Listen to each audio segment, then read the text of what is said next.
makna perkataan Imam Al-Ghazali rahimahullah wa nafa'ana bi ulumihi fid dharain.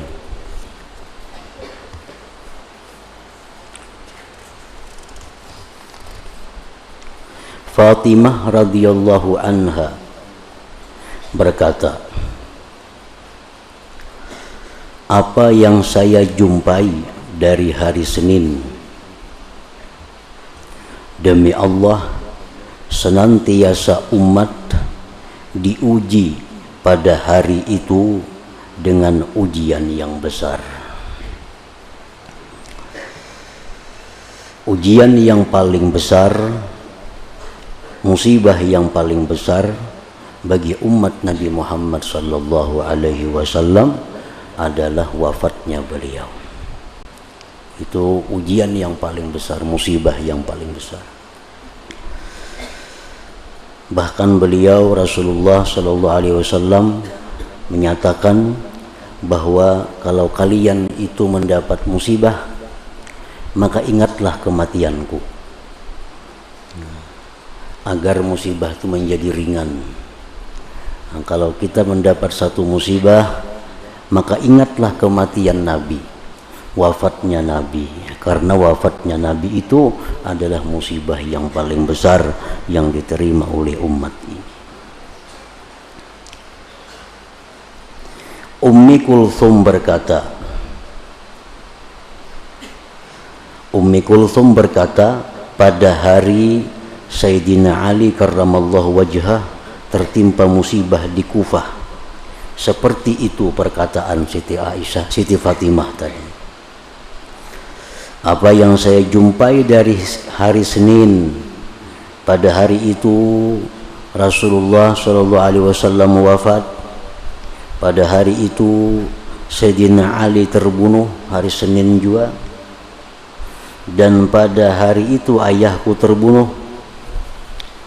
Maka apa yang saya jumpai dari hari Senin? Ummi Kulthum ini adalah anak dari Sayyidina Ali radhiyallahu anhu dengan Siti Fatimah radhiyallahu anha. Karena Sayyidina Ali dengan Siti Fatimah itu dikaruniai 5 orang anak. Yang pertama Sayyidina Hasan, yang kedua Sayyidina Husin, yang ketiga Muhassin. Muhassin ini halus meninggal dunia. Kemudian lagi yang keempat Ummi Kulthum. Nah, ya Ummi Kulthum nih. Ummi Kulthum ini pada waktu masih halus, umur belum 10 tahun, diambil bini oleh Sayyidina Umar bin Khattab radhiyallahu anhu. Pada waktu Sayyidina Umar menjadi khalifah, diambil bini oleh Sayyidina Umar, melahirkan 2 orang anak. Yang pertama bernama Zaid, yang kedua bernama Ruqayyah. Namun kedua anak itu kada berketurunan, artinya wafat dalam usia yang masih muda. Nah, Ummi Kulthum ini anak yang keempat dari Sayyidina Ali dengan Siti Fatimah, yang kelima Zainab Al-Kubra. Zainab Al-Kubra ini anak yang bungsu daripada pasangan Sayyidina Ali dan Siti Fatimah.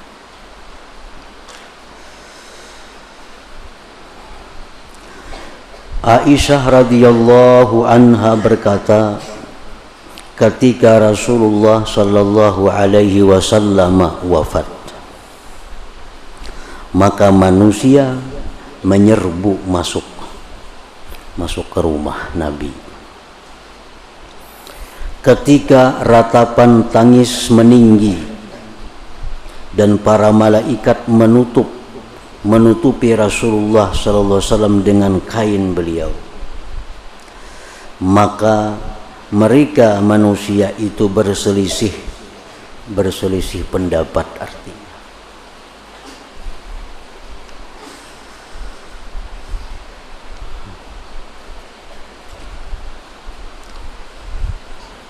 Ini oleh para ulama dikatakan perselisihan yang pertama yang terjadi di antara sahabat sejak wafatnya Rasulullah sallallahu alaihi wasallam. Karena pada zaman Rasulullah sallallahu alaihi wasallam itu kalau ada sahabat ini berselisih paham, ada sahabat ini berbeda pendapat, dibawa ke Rasulullah, selesai. Habis Nabi memutuskan. Bisa putusan Nabi itu ini bujur, ini salah. Ada pula putusan Nabi bujur kedua-duanya. Nah, sesudah Nabi kita wafat, ini khilaf, ini pertentangan yang pertama terjadi waktu beliau beberapa saat menghembuskan nafas yang terakhir itu. Perselisihannya itu, maka sebagian mereka mendustakan kematian beliau. Ada sahabat kada bujur, ini Nabi kada wafat, Nabi kada wafat. Dan sebagian mereka diam, kada memutuskan Nabi ini wafat atau kada wafat. Maka ia tidak berbicara kecuali sesudah jauh, sesudah lama artinya. Dan yang lain mencampur adukkan, artinya macam-macam pendapat, kada kakaruan artinya. Lalu mengeruhkan perkataan tanpa penjelasan, karena semuaan itu dilanda kebingungan. Semua sahabat Nabi dilanda kebingungan, dilanda kesedihan, dilanda ketidakpastian, sehingga ada yang berpendapat ini, ada yang diam, ada yang ribut, ada yang macam-macam. Dan yang lain dari sahabat tetap bersama akal mereka, ada yang tenang, dan yang lain menahan diri. Sayyidina Umar ibnul Khattab adalah termasuk orang yang mendustakan kematian beliau Rasulullah sallallahu alaihi wasallam. Umar begitu mengetahui Rasulullah wafat, melihat Rasulullah, beliau kada percaya Rasulullah itu mati, Rasulullah itu wafat, bahkan mendustakan. Sayyidina Ali termasuk orang yang menahan diri, dan Sayyidina Utsman termasuk orang yang diam. Maka Sayyidina Umar keluar dari rumah Nabi kepada manusia. Ini di luar hibak manusia, di halaman penuh, di rumah penuh, masjid penuh. Dan beliau Umar berkata, sesungguhnya Rasulullah sallallahu alaihi wasallam tidak wafat, dan sungguh Allah azza wa jal akan mengembalikan beliau, dan ia akan memotong tangan-tangan dan kaki-kaki orang-orang munafik yang menginginkan kematian bagi Rasulullah sallallahu alaihi wasallam. Hanya saja Allah azza wa jal berjanji dengan beliau sebagaimana dia berjanji dengan Nabi Musa, dan beliau akan datang kepadamu. Karena Nabi Musa ini pernah demikian, satu hari Nabi Musa ini menghilang dari kaumnya. Munajat diterusinya sekian puluh hari, dia mengatakan 40 hari. Nabi Musa menghilang, kada ada kabar berita. Nah, setelah itu Nabi Musa kembali kepada kaumnya. Nah, Umar ini mengira demikian, Rasulullah ini wafat, tapi akan dikembalikan Allah lagi kepada kita sebagaimana terjadi pada Nabi Musa. Pada riwayat yang lain bahwasanya Sayyidina Umar radhiyallahu anhu berkata, wahai manusia, tahanlah lisanmu tentang Rasulullah sallallahu alaihi wasallam. Sesungguhnya beliau tidak wafat demi Allah. Tidaklah saya mendengar seseorang yang menyebut bahwa Rasulullah sallallahu alaihi wasallam telah wafat, melainkan saya letakkan pedang ini di atasnya. Siapa yang mengatakan Rasulullah wafat maka akan aku bunuh, ujar Sayyidina Umar. Adapun Sayyidina Ali maka beliau menahan diri dan senantiasa di dalam rumah. Sayyidina Ali begitu Nabi kada bernapas lagi, Sayyidina Ali masuk kamar, kada sing keluaran lagi. Adapun Sayyidina Utsman maka beliau tidak berbicara dengan seseorang. Ia diambil tangannya, dituntun artinya, lalu didatangkan dan ia dibawa pergi. Maksudnya beliau dituntun bulak-balik.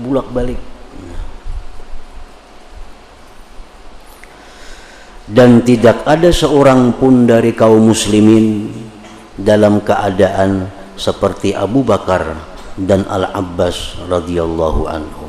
Hanya Abu Bakar dan Abbas yang waktu itu masih normal artinya. Maka sesungguhnya Allah Azza wa Jal menguatkan kedua orang itu dengan taufik dan kebenaran.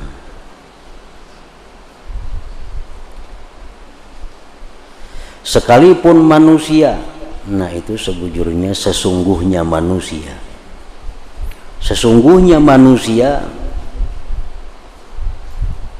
tidak merasa takut, tulisannya di sini mestinya sesungguhnya manusia tidak bisa menahan diri kecuali dengan perkataan Abu Bakar Siddiq. Nah, setelah Abu Bakar pidato, Abu Bakar berkhutbah, lalu manusia akhirnya bisa mengendalikan diri mereka. Sehingga Al-Abbas datang seraya berkata, demi Allah yang tidak ada Tuhan selain Dia, sungguh Rasulullah SAW telah merasakan kematian, dan sungguh beliau telah membaca sedang beliau di tengah-tengah kalian, innaka mayyitu wa innahum mayyitun thumma innakum yawmal qiyamati 'inda rabbikum takhtasimun. Ujar Abbas bahwa Rasulullah telah wafat dan Rasulullah pernah membaca ayat ini di tengah-tengah kalian. Ayatnya apa? Sesungguhnya kamu akan mati dan sesungguhnya mereka akan mati pula, dan sesungguhnya kamu pada hari kiamat akan berbantah-bantahan di hadapan Tuhan. Ini ayat ini pernah dibacakan Nabi kepada kita, menunjukkan bahwa beliau akan wafat dan kita pun wafat. Nah sekarang Rasulullah wafat. Ujar Abbas radhiyallahu anhu. Dan berita sampai kepada Abu Bakar radhiyallahu anhu sedang beliau berada di Bani Al-Haris ibn Al-Khazraj. Rasulullah itu wafat, Abu Bakar kada ada di situ. Abu Bakar di suatu tempat di kabilah Haris bin Khazraj. Dikabari,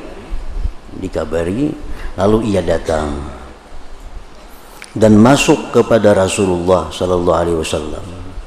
Lalu ia Abu Bakar memandang kepada beliau Rasulullah sallallahu alaihi wasallam. Kemudian ia menelungkup atas beliau, lalu mencium beliau. Kemudian ia Abu Bakar berkata, bi abi anta wa ummi ya Rasulullah, tidaklah Allah Ta'ala merasakan kepada engkau akan kematian dua kali. Demi Allah, sungguh Rasulullah sallallahu alaihi wasallam telah wafat. Ujar Abu Bakar. Kemudian ia Abu Bakar keluar kepada manusia lalu berkata, wahai manusia, barang siapa menyembah Muhammad, maka sesungguhnya Muhammad telah wafat. Dan barang siapa menyembah Allah, maka sesungguhnya Allah maha hidup, tidak mati. Allah Ta'ala berfirman, wa ma Muhammadun illa rasul qad khalat min qablihir rusul afa imma ta'aw qutilan qalabtum ala a'qabikum wa may yanqalib ala aqibaih falayadurrallaha syai'a wa sayajzillahu syakirin. Artinya Muhammad itu tidak lain hanyalah seorang utusan. Sesungguhnya telah berlalu sebelumnya rasul-rasul. Apakah jika dia wafat atau dibunuh, kamu berbalik ke belakang murtad? Apakah andai kata Rasulullah wafat, kalian itu murtad?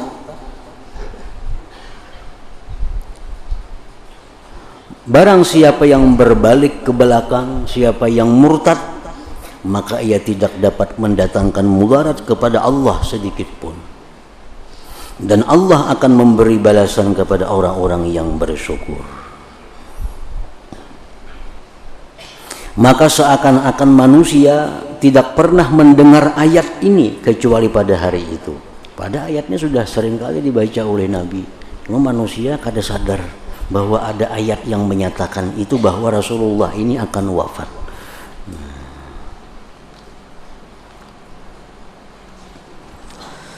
Dalam riwayat yang lain bahwasanya Abu Bakar radhiyallahu taala anhu ketika berita sampai kepadanya, maka ia masuk ke rumah Rasulullah sallallahu alaihi wasallam sambil membaca salawat atas Nabi sallallahu alaihi wasallam, dan kedua matanya mengeluarkan air mata dan tenggorokannya tercekik seperti air masuk ke kendi.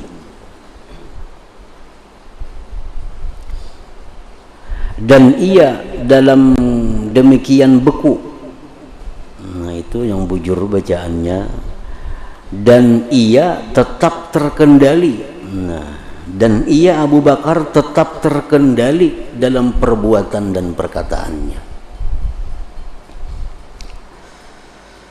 Lalu dia menelungkup atas Rasulullah sallallahu alaihi wasallam. Maka ia Abu Bakar membuka kain dari wajah beliau, dan ia mencium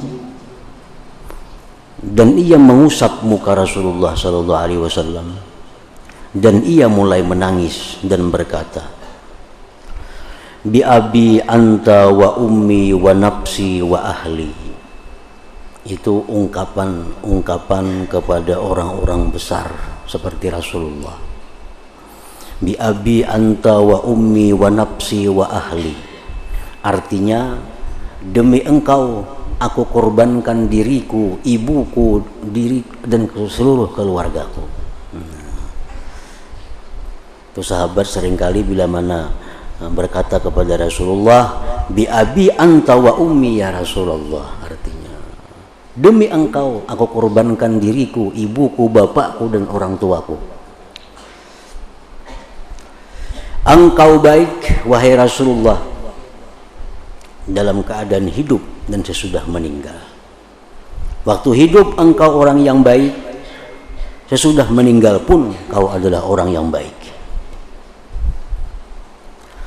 Terputus karena kematian engkau sesuatu yang tidak terputus karena kematian seorang nabi dari nabi-nabi dan kenabian. Kalau nabi-nabi dahulu itu wafat, masih ada bakal timbul nabi. Nah, nabi-nabi dulu wafat, bakal ada penggantinya. Nah, kalau nabi kita ini wafat, terputus, karena nabi kita nabi yang terakhir, khatamun nabiyyin, penutup para nabi. Nah, kalau nabi kita ini wafat, terputus kenabian. Artinya kada akan bakalan ada orang jadi nabi. Maka engkau besar dari sifat. Maksudnya engkau terlalu besar andai kata kau itu disifatkan wahai Rasulullah. Engkau terlalu besar untuk disifatkan, karena sifat apapun kada akan mampu menjelaskan sebenarnya Rasulullah sallallahu alaihi wasallam. Kita mensifatkan beliau alim, umpamanya beliau lebih alim dari apa yang kita sifatkan itu. Kalau kita sifatkan beliau itu orang yang pemurah, beliau lebih pemurah dari sifat yang kita sifatkan pemurah itu. Kalau beliau disifatkan orang pemberani, beliau lebih pemberani dari ungkapan sifat pemberani itu. Maka engkau besar dari sifat, artinya dan engkau agung dari tangisan. Agung dari tangisan. Tangisan macam apapun, tangisan rintihan, kada akan bisa mencapai keagunganmu. Dan engkau dikhususkan, artinya engkau wahai Rasulullah, orang yang dikhususkan Allah, diistimewakan oleh Allah, sehingga engkau menjadi tempat penghibur. Siapapun orang bila berjumpa Nabi terhibur hatinya. Orang yang sesedih apapun bila berjumpa dengan Nabi senang hatinya. Itu merupakan kekhususan yang diberikan Allah kepada beliau. Dan engkau diumumkan sehingga kami menjadi sama padamu. Nabi kita itu umum. Nabinya orang mana aja. Semua sama umat Nabi kita. Kalau nabi-nabi dahulu kan kada. Macam Nabi Isa, Nabi Musa itu hanya Banu Israel. Lain pada Banu Israel, kada kau mengaku Nabi Musa. Nah kalau Nabi kita ini siapapun bisa mengaku bahwa Nabi Muhammad itu nabiku. Karena Nabi kita diutus umum seluruhnya, bukan hanya untuk satu bangsa. Nabi kita diutus bukan hanya untuk satu negara, tapi seluruh alam. Dan jikalau tidak bahwa kematian engkau adalah kemauan dari engkau, niscaya kami bersungguh-sungguh bagi kesedihan. Niscaya kami bersungguh-sungguh bagi kesedihan engkau dengan seluruh jiwa. Jakanya engkau nih wahai Rasulullah kada memilih mati, kada memilih wafat engkau, niscaya kami alangkah sedihnya. Tapi wafat itu memang pilihan engkau wahai Rasulullah. Jadi agak kurang kesedihan kami karena memang engkau menghendaki wafat itu. Dan jikalau tidak bahwa engkau melarang dari menangis, jikalau engkau kada melarang menangis, niscaya kami habiskan atasmu air dari mata kami. Maka adapun apa yang kami tidak mampu meniadakannya dari kami, maka itu adalah duka cita dan ingatan yang bergantian yang tidak henti-hentinya. Ya Allah, maka sampaikanlah itu dari kami.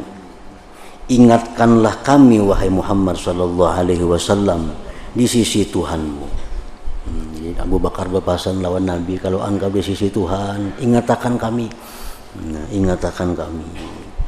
Dan hendaklah kami dari hatimu, artinya hendaklah kami ini selalu ada dalam hati engkau wahai Rasulullah sallallahu alaihi wasallam.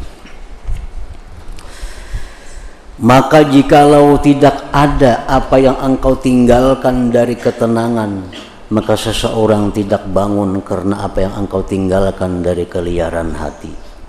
Ya Allah, sampaikanlah kepada nabimu dari kami dan peliharalah dia pada kami. Nah, ini ungkapan Abu Bakar di dalam rumah Siti Aisyah radhiyallahu anha di hadapan jenazah Rasulullah sallallahu alaihi wasallam. Dari Ibnu Umar radhiyallahu anhuma bahwa ketika Abu Bakar radhiyallahu anhu memasuki rumah Rasulullah sallallahu alaihi wasallam dan bersalawat dan memuji, maka berteriaklah penghuni dengan teriakan yang didengar oleh penghuni musalla masjid itu. Waktu Abu Bakar mengucapkan kata-kata tadi, engkau adalah orang yang besar wahai Rasulullah, engkau orang yang baik waktu hidup maupun sesudah wafat, macam-macam Abu Bakar tadi memuji Nabi. Yang lainnya makin menangisan, makin ribut di rumah dengan ungkapan-ungkapan Abu Bakar tadi. Setiap kali ia Abu Bakar menyebutkan sesuatu, maka mereka bertambah teriakannya. Maka tidak menenangkan teriakan mereka kecuali ucapan salam seorang laki-laki di pintu yang bersuara keras lagi kuat, seraya berkata, Assalamualaikum ya ahlal bait, kullu nafsin dha'iqatul maut thumma ilaina turja'un. rahatan ribut, rahatan menangis tadi, ada orang datang nyaring bersuara, assalamualaikum ya ahlal bait, kullu nafsin zaikatul maut, summa ilaina turja'un.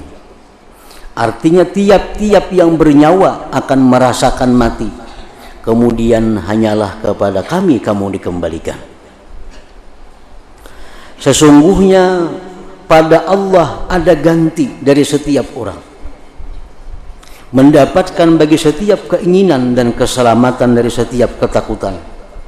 Maka kepada Allah berharaplah dan dengannya Allah percayalah. Nah, itu ucapan laki-laki tadi.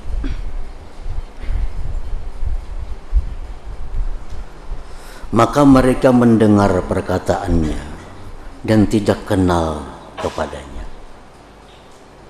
dan mereka menghentikan tangisannya. Otomatis datang laki-laki tadi diam semua. Nah asalnya ribut, nah asalnya menangis, ampih menangis. Ketika tangisan berhenti, maka hilang suara orang itu.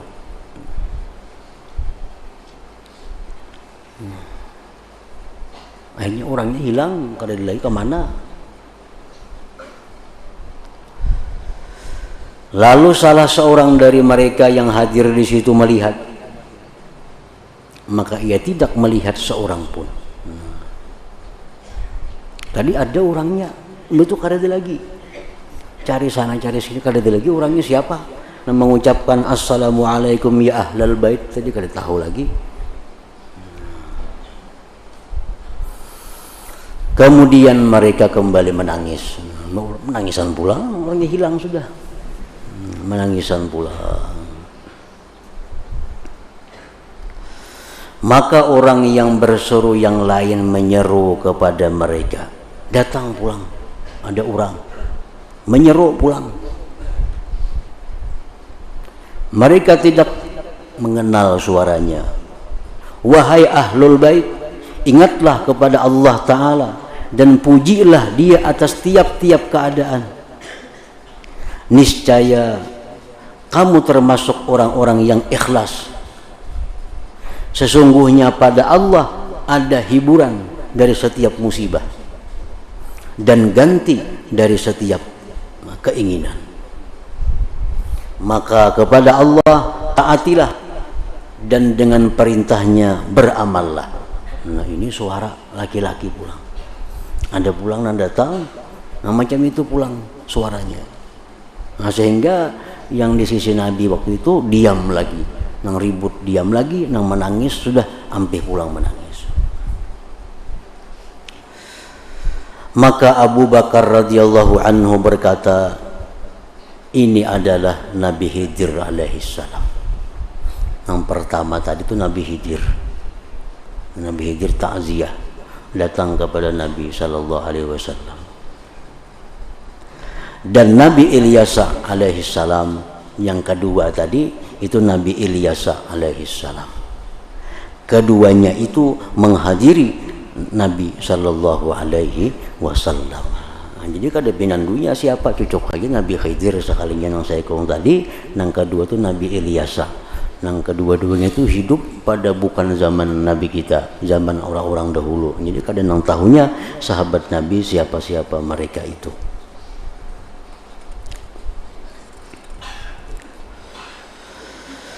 Al-Qa'qa' bin Amr menyempurnakan kisah khutbah Abu Bakar radhiyallahu anhu, maka ia berkata,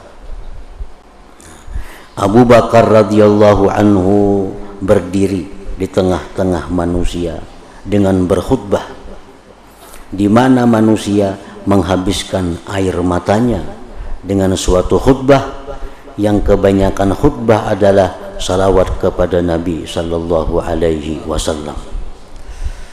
Maka ia memuji Allah dan menyanjung kepadanya atas setiap keadaan dan ia berkata. Nah, jadi khilaf pendapat sahabat tentang wafatnya Nabi.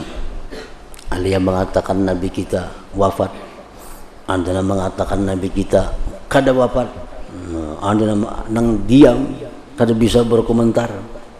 Nah, ini semuaan terselesaikan dengan khutbah Abu Bakar Siddiq tadi.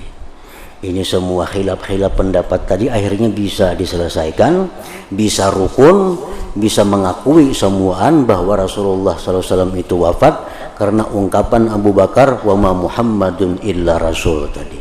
Qad khalat min qablihi rusul afa imma ta'aw qutila inqalabtum ala aqabikum wa may yanqalib ala aqibai falayadurrallaha syai'a wa sayajzillahu syakirin. Nah, khilaf perbedaan pendapat para sahabat tentang wafatnya Rasulullah itu diselesaikan dengan Abu Bakar Siddiq ini. Nah, itu pun satu isyarat yang kedua dari Allah Subhanahu wa taala bahwa pengganti Rasulullah yang pertama itu adalah Abu Bakar Siddiq radhiyallahu anhu. Ini isyarat yang kedua. Isyarat yang pertama, Nabi sudah memerintahkan waktu beliau sakit, muru Abu Bakrin bis shalah. Dan Nabi suruh Abu Bakar jadi imam.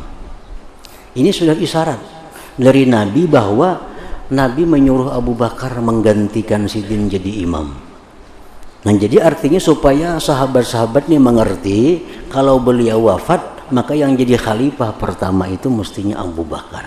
Karena itu sudah ada isyarat dari Nabi dengan diperintahkan menjadi imam sembahyang. Padahal Nabi masih hidup waktu itu. Nah, isyarat yang kedua ini membuktikan begitu Umar macam ini, Sayyidina Ali diam di dalam kamar kada keluar rumah, Sayyidina Utsman bolak-balik bingung menghadapi wafatnya Rasulullah. Hanya Abu Bakar dan Abbas tadi yang dianggap tetap akalnya, yang dianggap masih normal.